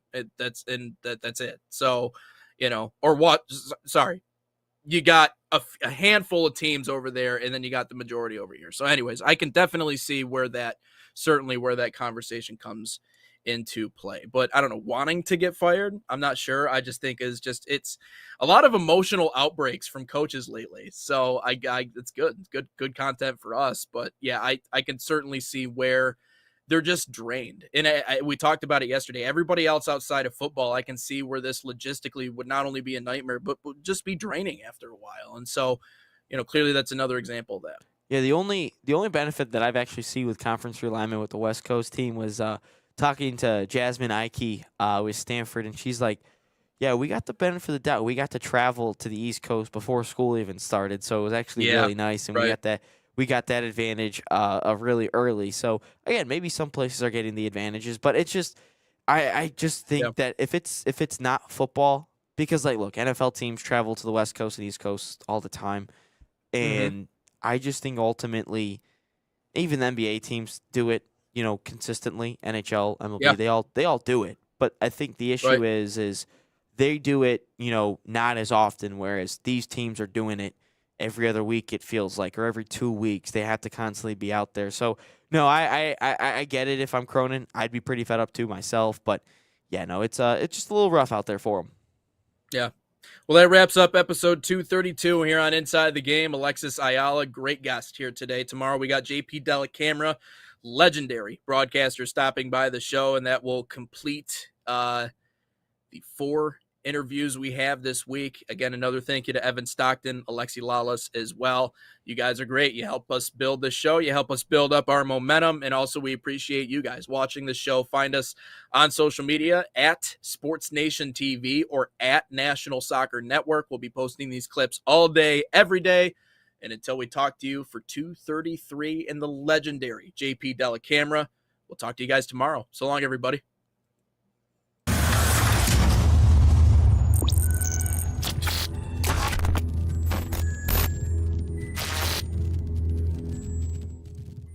From the biggest matches to the hottest takes, Jonathan Turner and Nathan Wenger bring you the stories, the analysis, and the edge you won't get anywhere else. Streaming live weekdays at 9 a.m. on YouTube, Roku TV, Facebook, Twitter, and all major platforms. No filters, no fluff, just real talk, real soccer. This is Inside the Game.